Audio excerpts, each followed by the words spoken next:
আসসালামু আলাইকুম প্রিয় এসএসসি 2027 এবং 2028 ব্যাচের শিক্ষার্থীরা, তোমাদের সকলকে আজকের ক্লাসে স্বাগতম। আজকে আমরা পড়ব এসএসসি পদার্থবিজ্ঞান বইয়ের প্রথম চ্যাপ্টার ভৌত রাশি এবং তাদের পরিমাপ, লেকচার 9 আপেক্ষিক ত্রুটি নির্ণয় সম্পর্কিত গাণিতিক সমস্যা। আপেক্ষিক ত্রুটি নির্ণয় সম্পর্কিত গাণিতিক সমস্যার এই লেকচারে আমরা বিগত বছরে বোর্ড প্রশ্নের সিকিউ গুলোতে গ এবং ঘ মার্কে এসেছে এরকম কিছু গাণিতিক সমস্যার সমাধান করব।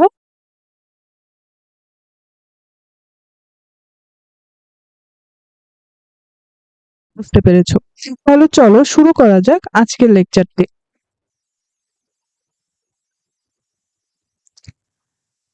দেখো, একটি ঘনক আকৃতির বস্তু পি এর এক বাহুর দৈর্ঘ্য পরিমাপকৃত দৈর্ঘ্য পাওয়া গেছে 5.5 সেন্টিমিটার, যাতে আপেক্ষিক ত্রুটি ছিল 7% এবং পি এর আয়তন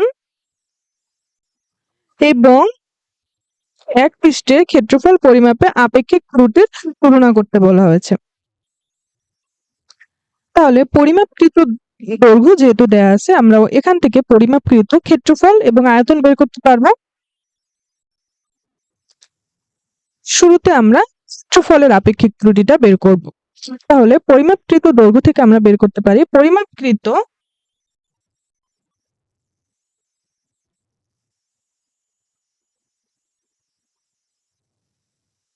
ক্ষেত্রফল। আমরা জানি ঘনক আকৃতির বস্তুর ক্ষেত্রফল হচ্ছে এক বাহুর দৈর্ঘ্য স্কয়ার। তাহলে এখানে এক বাহুর দৈর্ঘ্য হচ্ছে পরিমাপকৃত দৈর্ঘ্য, তাহলে এক বাহুর দৈর্ঘ্য স্কয়ার অর্থাৎ 5.5 সেন্টিমিটার স্কয়ার 30.25 সেন্টিমিটার স্কয়ার। এবার আমাদের বলে দেওয়া আছে যে আমরা যে দৈর্ঘ্যটা পরিমাপ করেছি যে 5.5 সেন্টিমিটার, এই দৈর্ঘ্য পরিমাপে 7% আপেক্ষিক ত্রুটি আছে। তাহলে আমরা এখান থেকে 7% আপেক্ষিক ত্রুটি বিবেচনায় নিয়ে সম্ভাব্য সর্বোচ্চ দৈর্ঘ্য এবং সম্ভাব্য সর্বনিম্ন দৈর্ঘ্য বের করতে পারবো। তাহলে চলো, সম্ভাব্য সর্বোচ্চ দৈর্ঘ্য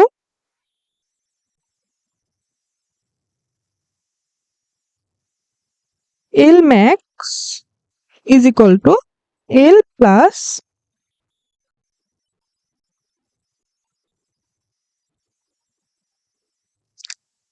L max is equal to 5.5 plus 5.5 into 7/100।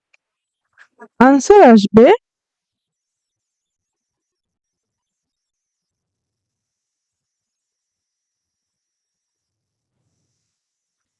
5.885 centimetre.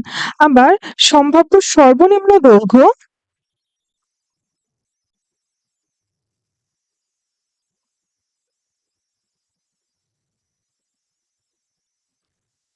L mean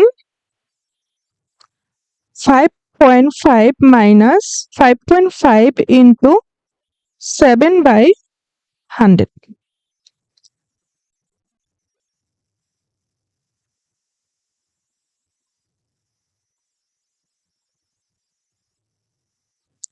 এটা ক্যালকুলেটরে বসালে আসবে 5.115 সেন্টিমিটার।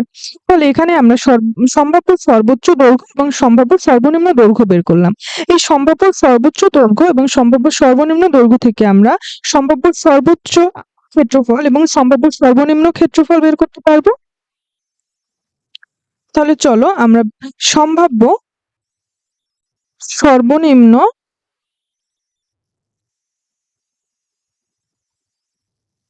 ক্ষেত্রফল A mean is equal to আমরা লিখতে পারি L mean স্কয়ার। এখানে L mean আমরা বের করেছিলাম 5.115 সেন্টিমিটার স্কয়ার। তাহলে এখানে আসবে 26.16 সেন্টিমিটার স্কয়ার। আবার সম্ভাব্য সর্বোচ্চ ক্ষেত্রফল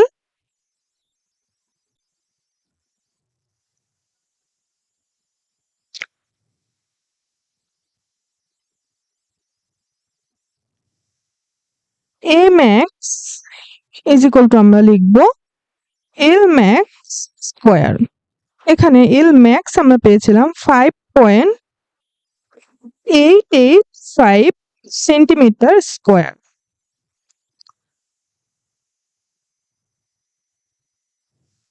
এখানে আসবে 34.63 সেন্টিমিটার স্কোয়ার।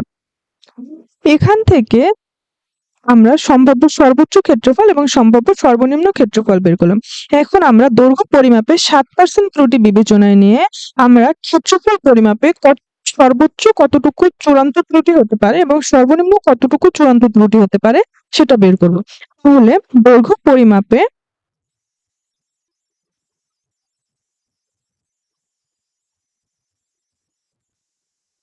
7% ত্রুটি বিবেচনায় নিয়ে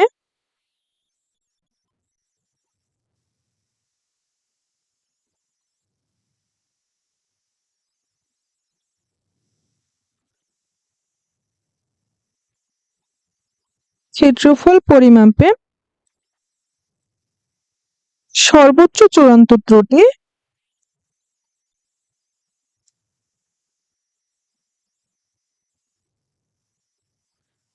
আমরা লিখতে পারি। চূড়ান্ত ত্রুটিকে আমরা জানি সবসময় আমরা একটা পরম মানের মধ্যে আটকাই, তাহলে সর্বোচ্চ চূড়ান্ত ত্রুটি হবে পরিমাপকৃত ক্ষেত্রফল এবং আমরা সর্বোচ্চ যে ক্ষেত্রফল বের করেছিলাম, সম্ভাব্য সর্বোচ্চ যে ক্ষেত্রফল বের করেছিলাম অর্থাৎ এ ম্যাক্স এর মধ্যে পার্থক্য। তাহলে এখানে পরিমাপকৃত ক্ষেত্রফল হচ্ছে 30.55 এবং এ ম্যাক্স হচ্ছে 34.63।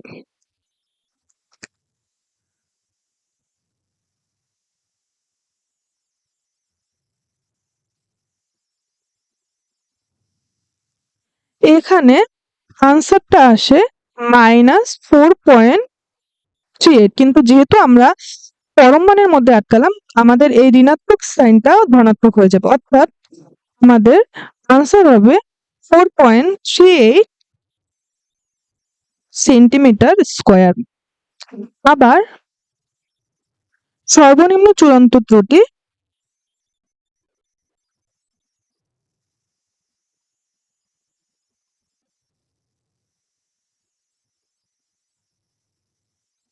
ইজ ইকুয়াল টু পরিমাপকৃত ত্রুটি এবং আমরা এ মিন যে বের করেছিলাম এর মধ্যে পার্থক্য। এ মিন ছিল 26.16, তাহলে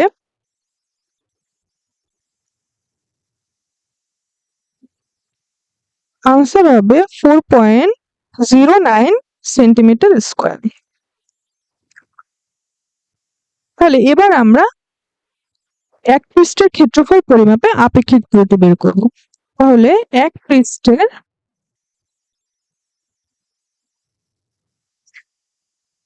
যেটা আমাদের প্রশ্নে বলা হয়েছে যে এই যে এক পৃষ্ঠের ক্ষেত্রফল পরিমাপে আপেক্ষিক ত্রুটি বের করতে বলা হয়েছে। এক পৃষ্ঠের ক্ষেত্রফল পরিমাপে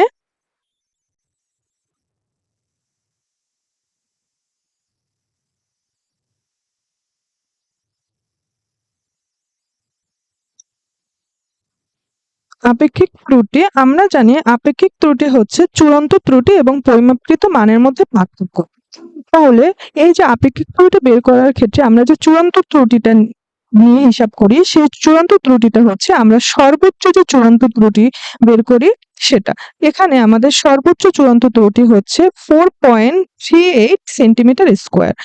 4.38 আর আমাদের পরিমাপকৃত ক্ষেত্রফল পেয়েছিলাম 30.25, তাহলে 30.25 এবং আমরা এর পার্সেন্টেজে মানটা প্রকাশ করব, তাই আমরা 100 দিয়ে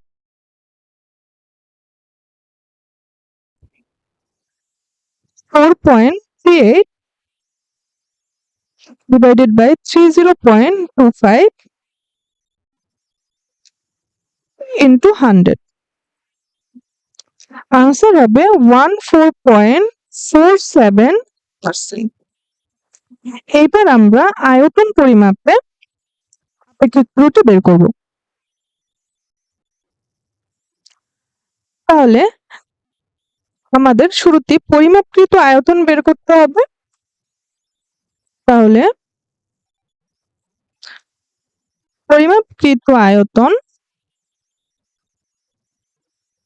আমরা জানি ঘনবস্তুর আয়তন হচ্ছে এক বাহুর দৈর্ঘ্য।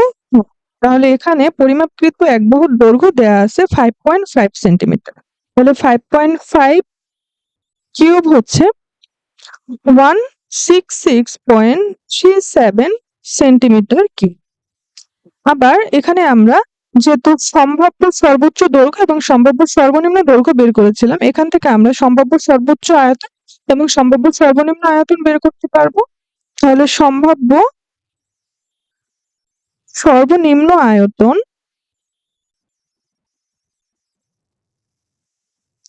আমরা ভি মিন ধরে নেই।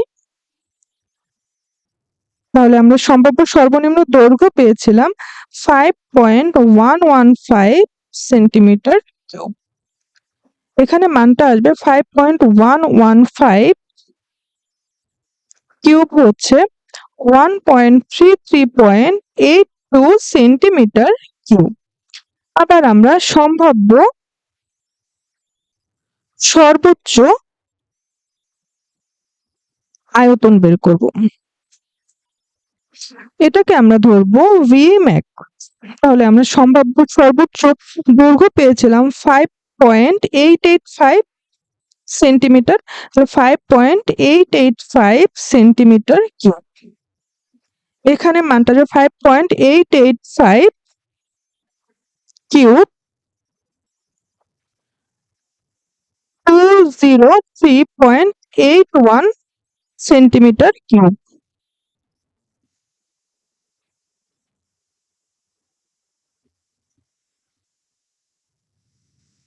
তাহলে এবার আমরা এই যে আমাদের দৈর্ঘ্য পরিমাপে 7% ত্রুটি ছিল, এই দৈর্ঘ্য পরিমাপে 7% ত্রুটি বিবেচনায় নিয়ে আমরা আয়তন পরিমাপে আমাদের সর্বোচ্চ চূড়ান্ত ত্রুটি কত এবং সর্বনিম্ন চূড়ান্ত ত্রুটি কত সেটা বের করব। তাহলে দৈর্ঘ্য পরিমাপে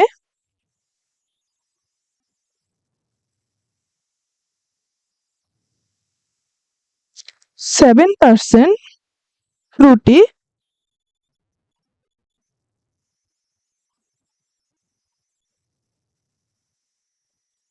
বিবেচনায় নিয়ে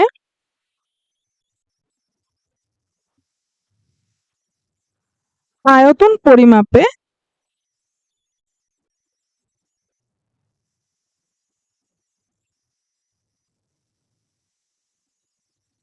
সর্বোচ্চ চূড়ান্ত ত্রুটি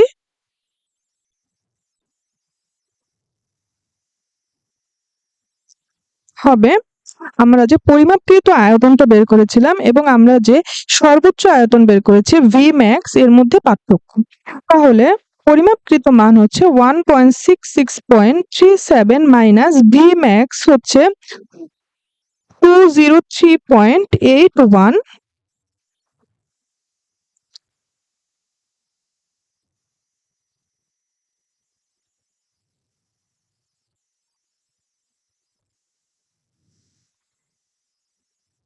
37.44 সেন্টিমিটার কিউব। আবার সর্বনিম্ন চূড়ান্ত ত্রুটি হবে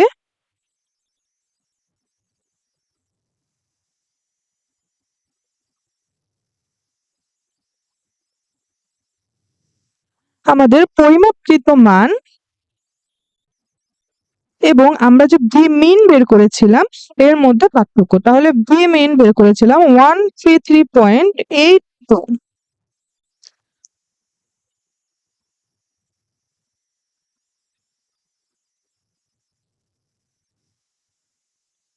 32.55 সেন্টিমিটার কিউব। এবার আমরা আয়তন পরিমাপে আপেক্ষিক ত্রুটি বের করব। তাহলে আয়তন পরিমাপে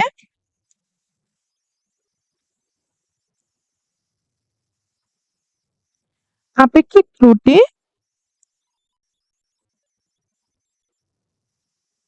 আমরা জানি আপেক্ষিক ত্রুটি হচ্ছে চূড়ান্ত ত্রুটি এবং পরিমাপকৃত মানের অনুপাত। এখানে আমরা যে চূড়ান্ত ত্রুটিটা ব্যবহার করি সেটা হচ্ছে সর্বোচ্চ চূড়ান্ত ত্রুটি। এখানে সর্বোচ্চ চূড়ান্ত ত্রুটি হচ্ছে 37.44 সেন্টিমিটার কিউব। চলো 37.44 ডিভাইডেড বাই আর পরিমাপকৃত আয়তন হচ্ছে 166.37। তাহলে 166.37 আমরা যেহেতু এটাকে পার্সেন্টেজে বের করব তাই 100 দিয়ে আমি গুণ করলাম।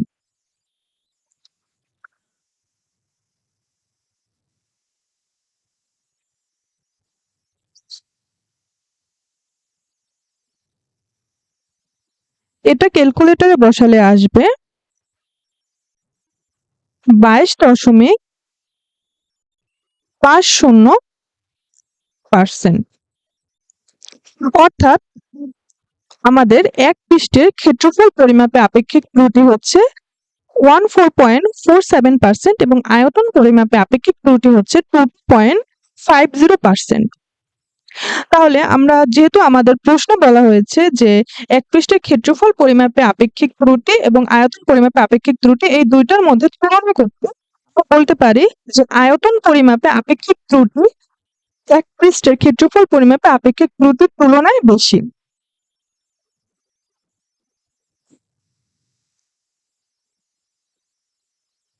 তাহলে আনসারটা হবে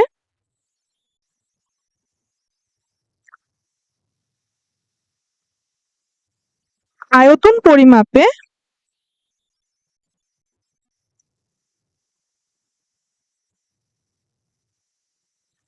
আপেক্ষিক ত্রুটি গ্রেটার দেন এক পৃষ্ঠের ক্ষেত্রফল পরিমাপে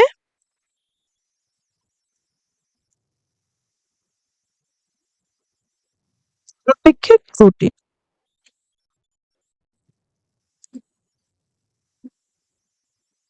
আশা করি তোমরা ম্যাথটি বুঝতে পেরেছো। তাহলে আজকে এই পর্যন্তই রাখছি। দেখা হচ্ছে নতুন কোনো ভিডিওতে নতুন কোনো টপিক নিয়ে। আর হ্যাঁ, তোমাদের জন্য একটি ছোট্ট রিমাইন্ডার, তোমাদের সকলের সুবিধার্থে এই চ্যাপ্টারে প্রতিটি লেকচার প্লেলিস্ট আকারে আমাদের ইউটিউব চ্যানেলে আপলোড করা থাকবে, যাতে কোনো ক্লাস মিস হয়ে গেলে তোমরা ওখান থেকে খুব সহজেই লেকচারটি দেখে নিতে পারো। সবাই ভালো থাকবে, সুস্থ থাকবে। আল্লাহ হাফেজ।